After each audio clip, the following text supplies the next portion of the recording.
નમસ્કાર, હું છું લેખા અને આપ જોઈ રહ્યા છો અનમ્યુટેડ ગુજરાતી.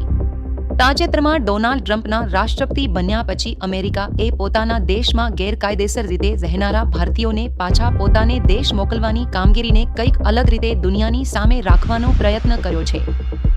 વ્હાઇટ હાઉસે સોશિયલ મીડિયા પ્લેટફોર્મ એક્સ ઉપર વિમાનમાં ચડાવવામાં આવી રહેલા આ ગેરકાયદેસર રહેવાસીઓનો વિડીયો જાહેર કર્યો હતો, જેમાં આ ડિપોર્ટ થનારા લોકોને એલિયન કહ્યા અને આ વિડીયોમાં જોઈ શકાય છે એ પ્રમાણે એ લોકોના પગ અને હાથમાં બેડીઓ પહેરાવવામાં આવી.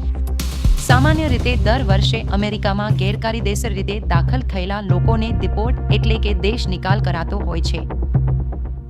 છેલ્લા 10 વર્ષમાં આ સંખ્યા ધીરે ધીરે વધતી ગઈ છે, પરંતુ હજી સુધી બેડીઓમાં કેદ કરીને અને તેમના વિડીયો જાહેર કરીને મોકલવાની આ પહેલી ઘટના ધ્યાનમાં આવી છે.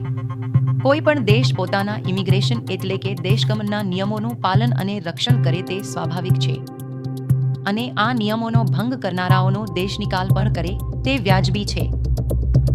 પરંતુ સ્થિતિ અને સંજોગ અનુસાર અમેરિકા અને ભારત બંને દેશો પાસે પુરાવાસહિત માહિતી હશે જ કે ભારતથી ગેરકાયદેસર અમેરિકા જનારાઓમાં મોટા ભાગના લોકો કમાણી, સારી જીવનશૈલી અને કદાચ ઘણીવાર મજબૂરીમાં આ પગલું ભરતા હશે.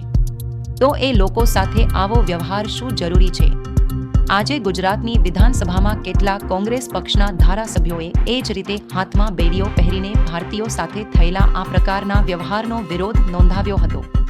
તેઓએ અમેરિકાના આ વલણને ભારતના લોકોનું અને દેશનું અપમાન ગણાવ્યું હતું. આપ જાણતા જ હશો કે તાજેતરમાં જ ભારતના વડાપ્રધાન અમેરિકાની મુલાકાતે જઈ આવ્યા.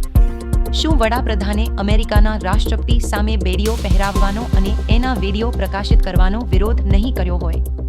અને જો કર્યો હશે તો ફરીથી વ્હાઇટ હાઉસ દ્વારા આવા વિડીયો કેમ મૂકવામાં આવ્યા?